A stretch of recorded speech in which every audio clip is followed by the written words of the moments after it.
तो शुरुआत में हमें एक प्लेन दिखाया जाता है जिसमें बहुत सारे मुसाफिर बैठे थे और ये प्लेन एक समंदर पर से होता हुआ अपनी मंजिल की तरफ आगे बढ़ रहा था। प्लेन के सारे मुसाफिर किसी भी खतरे से बेफिक्र होकर बातें कर रही थी और अपना सफर एंजॉय कर रही थी, मगर वो ये नहीं जानते थे कि कितना बड़ा खतरा उनकी तरफ बढ़ रहा है। तब एक छोटी बच्ची अपने डैड से पूछती है कि हमें कितना वक्त लग जाएगा पहुंचने में, जिस पर उसके डैड कहते हैं कि अभी हम समंदर के ऊपर से गुजर रहे हैं, बेटा काफी वक्त लग जाएगा। वो बच्ची फिर खिड़की से बाहर देखने लगती है। बाहर उसे कुछ ऐसा दिखता है जिसे देखकर वो दंग रह जाती है। दरअसल उसने आसमान में उड़ती हुए शार्क्स देख ली थी। फिर वो ये बात अपने डैड को बताती है कि मैंने आसमान में उड़ते हुए शार्क्स को देखा, जिस पर उसके डैड यकीन नहीं करते। कहते हैं कि शार्क तो पानी में होती है, तो भला वो उड़ कैसे सकती है।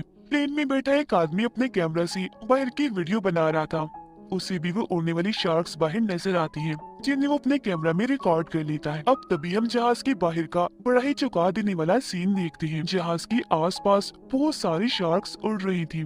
शार्क्स पर अजीब तरह के लोग भी सवार थे जिन्होंने फौज की वर्दी पहनी हुई थी। जिसके बाद शार्क्स पर बैठे वो लोग प्लेन पर कूदकर हमला कर देते हैं। पायलट्स को भी अपने सामने एक बड़ी सी शार्क दिखती है जो देखकर उनकी होश उड़ जाती है और फिर अगले ही पल वो शार्क सामने से उन पर हमला करके उन्हें खा जाती है। अब शार्क पर बैठे लोग जब प्लेन के अंदर आते हैं तो हमें पता चलता है कि कोई आम इंसान नहीं है बल्कि ये ज़ॉम्बीज़ हैं। लोगों में आते ही वो अंधाधुंध गोलियां चलाने लगती हैं, जिससे बहुत सारे लोगों की जान चली जाती है। वो ज़ॉम्बीज़ फिर बहुत से लोगों का सर ही दर्द से अलग कर देती है। कुछ लोगों के चेहरों पर जिस्मों के अंदर हथियार घुसा घुसा कर उन्हें बड़ी बुरी मौत देती है, जिससे प्लेन में हर तरफ खून ही खून फैल जाता है। ये सारा खून खराबा सिर्फ ये ज़ॉम्बीज़ ही नहीं कर रही थी बल्कि इनके शार्क्स भी कर रही थी, क्योंकि वो भी इनकी तरह खूनखार और जालिम है। ये सब आदमखोर है। एक शार्क एक आदमी पर हमला करके बड़ी बेरहमी से उसे खा जाती है। ज़ॉम्बीज़ अभी भी नहीं रुकते। किसी का सर काट कर, किसी का चेहरा काट कर वो सबको बहुत बुरी मौत देती है। कुछ ही मिनट में वो प्लेन का ये भयानक नजारा बना देती है। अब जाहिर है ऐसा होने से प्लेन भी तबाह हो जाता है, और क्योंकि यही वो ज़ॉम्बीज़ और उनके शार्क्स करने आई थी तो मकसद पूरा होने के बाद वो यहाँ से चली जाती है। अब यहाँ सवाल ये उठता है कि ये ज़ॉम्बीज़ और शार्क्स कहाँ से आई, ये कौन है और लोगों पर इतनी बेरहमी से ये हमला क्यों कर रही है, इस बारे में हमें आगे पता चलेगा। अब इसके अगले सीन में हमें न्यूयॉर्क शहर दिखाया जाता है, जो हम एक प्राइवेट कंपनी को देखते हैं जो अमेरिकन आर्मी के लिए काम करती है। ये आर्मी को पूरे सिक्योरिटी, कमांडर्स और सिपाही देती है। अब हम इस कंपनी के मालिक को देखते हैं जिसका नाम रेक्टर है। वो एक प्रोफेसर भी है जो काफी बूढ़े लग रहे थे क्योंकि उनकी उम्र लगभग 105 साल थी। वो फिर एक अजीब सा इंजेक्शन जैसे खुद को लगाती है तो कंपनी का सिस्टम उनकी उम्र 105 साल की बजाय सिर्फ 75 साल बताता है, मतलब कि असली उम्र से बहुत ही कम। जाहिर है उम्र कम हो गई थी तो वो अब थोड़ा चलने फिरने के काबिल हो गई थी, जो वो 105 साल की उम्र में नहीं कर पा रही थी। अब प्रोफेसर रेक्टर ठीक हो गई थी तो अपनी छोटी बेटी के साथ प्लेन पर होने वाली उस हमले की वीडियो देख रही थी, और ये वो वीडियो थी जो प्लेन के उस मुसाफिर ने अपने कैमरा में बनाई थी, जिसमें वो ये समझ पाती है कि कोई अजीब ताकत है जो दुनिया को अपने होने का एहसास करवाना चाहती है और ये बताना चाहती है कि हम वापिस आ गए हैं दुनिया पर राज करने के लिए। इसके बाद सीन कट होकर आता है एक औरत पर जो और कोई नहीं बल्कि प्रोफेसर रेक्टर की बड़ी बेटी है जिसका नाम डेबला है। असल में रेक्टर की कंपनी को इस बर्फीले इलाके में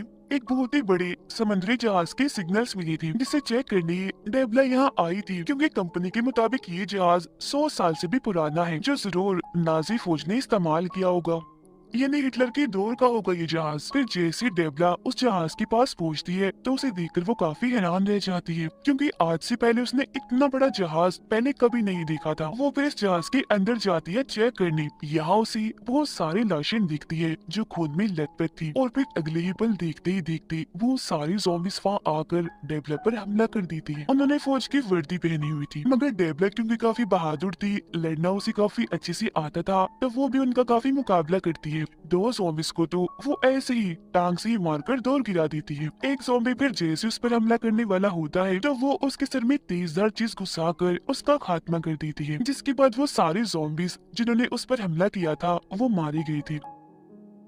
अब तक वो जान चुकी थी कि ये कोई आम जहाज नहीं है बल्कि कोई तो बात है, इसीलिए वो छुपते छुपाते बड़े चौकन्ना होकर आगे बढ़ रही थी। अब डेबला के सूट पर एक कैमरा लगा हुआ था जिस वजह से यहाँ का सब कुछ उसकी डैड रेक्टर भी देख पा रही थी। अब जब वो आगे बढ़ती है तो एक जगह उसे बहुत सारे जहाज दिखती हैं जो काफी पुरानी मॉडल की थी, जिसका मतलब साफ था कि ये भी कई 100 साल पुरानी है। वो फिर जब एक कमरे के पास पहुँचती है तो उसे बड़ा ही अजीब नजारा दिखता है। उसे हजारों की तादाद में नाजी फौज की वर्दी में ज़ॉम्बीज़ दिखाई देती है।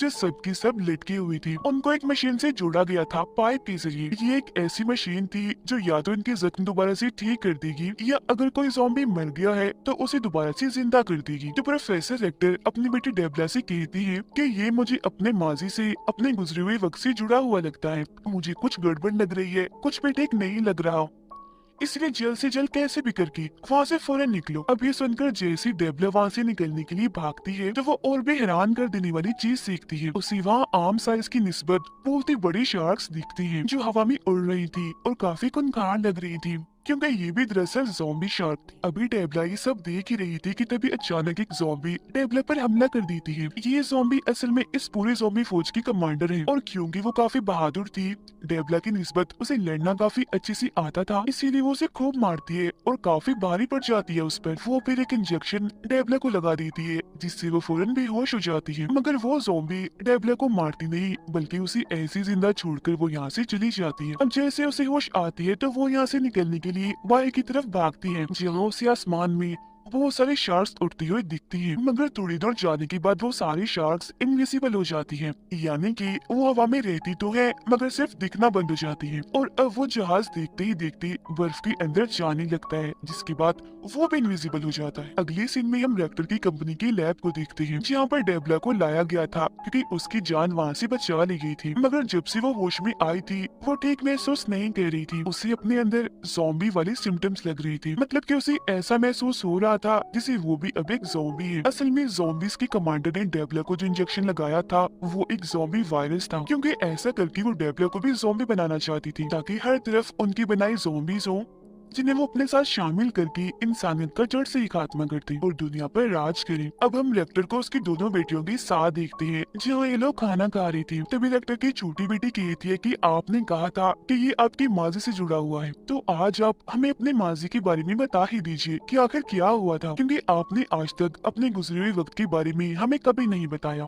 जिस पर प्रोफेसर रेक्टर उन्हें बताना शुरू करती है कि ये बात 1942 की है जब ब्रिटिश फौज ने जर्मन फौज यानी नाजी की फौज पर हमला करना शुरू कर दिया था। उन्होंने जर्मन के हर एक इलाके को तहस नहस करके रख दिया जिस वजह से जर्मन फौज ने इन्हें नाजी की फौज ने ब्रिटिश के सामने घुटने टेक दिए। जिसके बाद हिटलर ने बदला लेने के लिए फौज के कमांडर से कहा कि प्रोफेसर रेक्टर को कहो कि वो एक ऐसा सीरम, एक ऐसा वायरस बनाए जिससे जिंदा इंसान वहशी और जालिम बन जाए जबकि लाशों को दोबारा से जिंदा करके ज़ॉम्बीज़ बना दे ताकि बगैर थके और दर्द का एहसास किए वो लोग ब्रिटिश फौज का सामना करें और आसानी से उन्हें हरा दे जिससे जर्मन फौज को फतह हो जाए। और क्योंकि मैं उस वक्त नाजी फौज की लैब का साइंटिस्ट था तो मैंने आखिरकार वो सीरम तैयार कर ही दिया। मगर क्योंकि हर तरफ से हम पर हमला हो रहा था, जंग का माहौल था, तो ऐसे वक्त में मैं इस सीरम का एंटीडोट नहीं बना पाया, यानी एक ऐसी दवा जिससे सीरम की असर को खत्म किया जा सके और लोग दोबारा से नॉर्मल होकर अपनी असली हालत में आ जाएं। सीरम यानी वायरस की तैयार होते ही कमांडर इसे इस्तेमाल करने का हुक्म दे देते हैं जिस पर रेक्टर उन्हें ऐसा करने से मना कर देते हैं क्योंकि ये वायरस तो बन गया है मगर इसका एंटीडोट नहीं बना, जिस वजह से वो सारे फौजी और लोग जिन्हें ये सीरम दिया जाएगा जो इस वायरस का शिकार हो जाएंगे उन्हें दोबारा से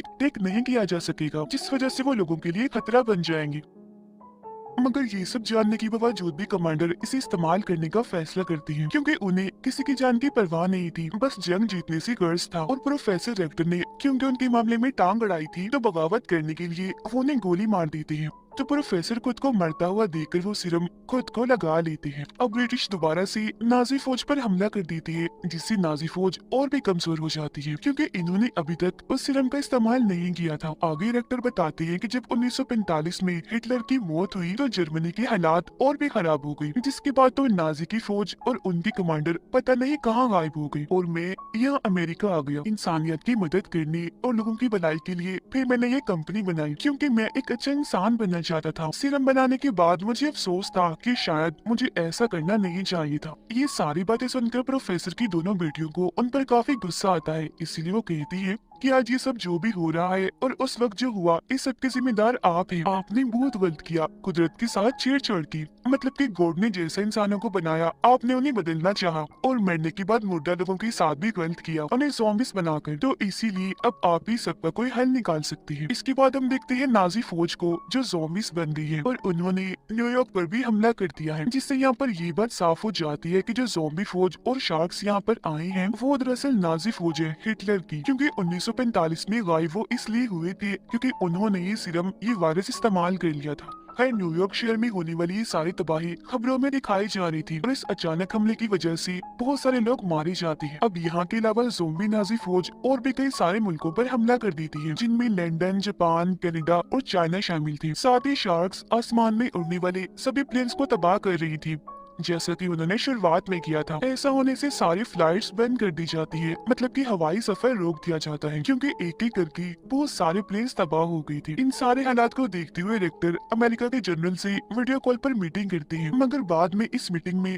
और भी बहुत सारे लोग शामिल हो जाते हैं, जिनमें प्रेसिडेंट, ऑफिसर, शार्क्स की डॉक्टर और कमांडर भी शामिल थे। अब इनमें से डॉक्टर बताती है कि शार्क्स हवा में इसलिए उड़ पा रही है क्योंकि इन पर कोई एक्सपेरिमेंट, कोई तजुर्बा किया गया है, जिसमें इनके जिस्म की कुछ चीजों को बदलकर इन्हें इस काबिल बनाया है कि ये पानी से बाहर हवा में उड़ सकती है। ये तजुर्बा बहुत ही बड़ा है, जिसमें शार्क के पूरे निजाम को उल्टा करके उन्हें आसमान में जिंदा रहने के काबिल बनाया है। और तो और जो इंजन उनके जिस्म पर लगाया गया है, उसकी मदद से वो जमीन से 4000 की बुलंदी पर उड़ सकती है। एक्सपेरिमेंट की वजह से शार्क का जिस्म इतना सख्त और इतना मजबूत हो गया है कि उनके जिस्म पर किसी गोलीबारी, बारूद का कोई असर नहीं होगा, जिसका मतलब साफ है कि इनको मारना नामुमकिन। अगर हमें इनका खात्मा करना है तो हमें भी इन जैसे हैवान और राक्षस बनाने होंगे, जिन्हें हम कंट्रोल करके इन पर हमला करवाएंगे। ये बात सुनकर ऑफिसर मना कर देते हैं, कहते हैं कि इस मुश्किल से निकलने का ये कोई अच्छा हल नहीं है, जिसमें कि हमें एक राक्षस को मारने के लिए दूसरा राक्षस बनाना पड़े, क्योंकि अगर वो राक्षस जिसे हम कंट्रोल करेंगे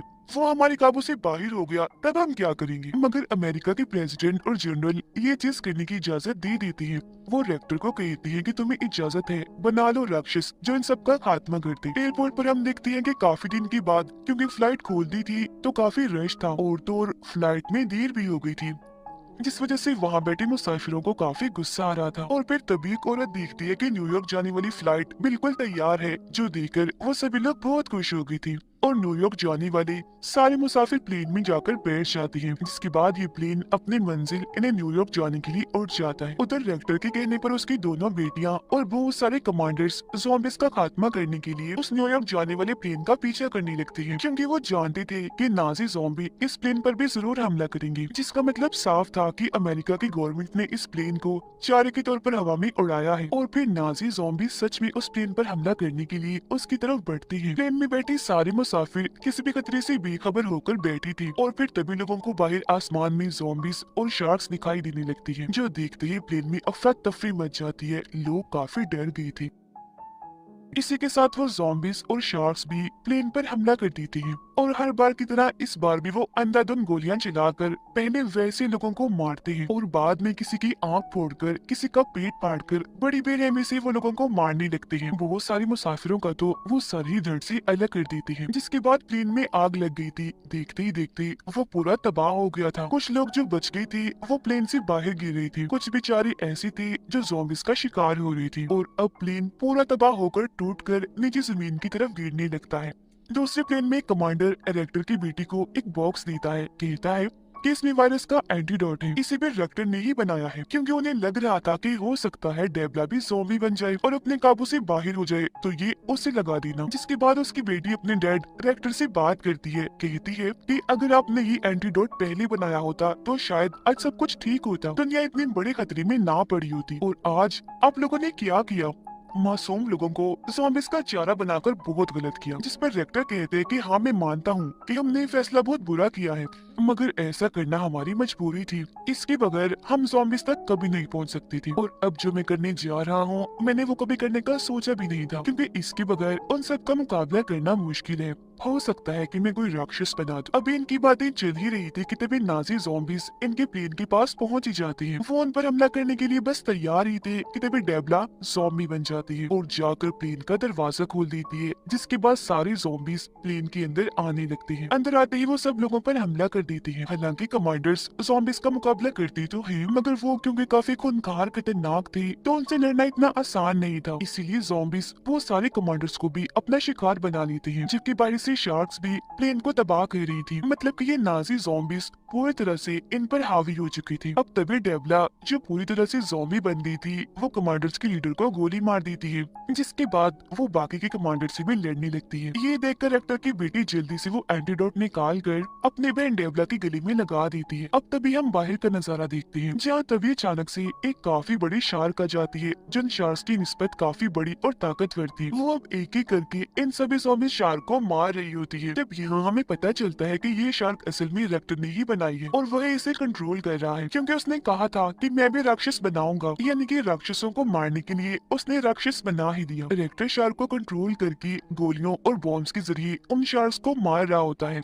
और तो और वो शार्क इतनी बड़ी थी कि वो बची हुए शार्क्स को खाने लगती है। प्लेन के अंदर भी सारे कमांडर्स मिलकर ज़ॉम्बीज को मार देते हैं। डेवला भी एंटीडोट की वजह से बिल्कुल ठीक हो गई थी। मरे हुए सारे ज़ॉम्बी शार्क नीचे पानी में गिरने लगती हैं। ये नजारा देखकर आर्मी जनरल बहुत खुश हो जाता है, क्योंकि ये देखने के लिए वो बेताब था, कब से इस वक्त को वो इंतजार कर रहा था। ये देखकर रेक्टर भी खुश हो गई थी, क्योंकि ज़ॉम्बीज के खिलाफ इन्होंने जो मिशन शुरू किया था वो इसमें कामयाब हो गई थी। इसके बाद दोबारा से नाज़ी जहाज को हम देखते हैं, यानी वही जहाज जो हमने शुरुआत में देखा था, जिसमें डेवला गई थी। जहाज के अंदर बहुत सारे ज़ॉम्बीज थे, क्योंकि ये नाजी की पूरी फौज थी, जिन्हें उनकी कमांडर हुक्म दे रही होती है दुनिया को तबाह करने का। जिससे यहाँ ये बात साफ हो जाती है कि रेक्टर और उसकी टीम ने उन ज़ॉम्बीज और शार्क को मारकर इस जंग को जीता नहीं है, बल्कि असली जंग तो अब शुरू होगी। और ये जंग बहुत ही बड़ी होगी, क्योंकि इसमें दोनों तरफ से ही राक्षस होंगे और रेक्टर एक के बाद एक राक्षस बनाएगा उनका खात्मा करने के लिए। क्योंकि वो साइंटिस्ट है, उसके पास ऐसी ताकत है कि वो बुरा नहीं हो सकता, ना ही वो कभी मरेगा। क्योंकि जैसा कि आपको याद होगा, उसने भी खुद को वो सीरम वो वायरस लगाया था, जिसके बाद एंटीडोट लेकर वो ठीक तो हो गया था, मगर उसके अंदर अलग ही ताकतें आ गई थी और अब वो इंजेक्शन लगा लगा कर अपनी उम्र छोटी करता रहता है। और जैसा कि उसने फैसला किया था वो दुनिया की मदद करेगा, इंसानियत को बचाएगा, तो अब ऐसा करने के लिए वो कुछ भी करेगा। इसी के साथ ये फिल्म इधर ही खत्म हो जाती है।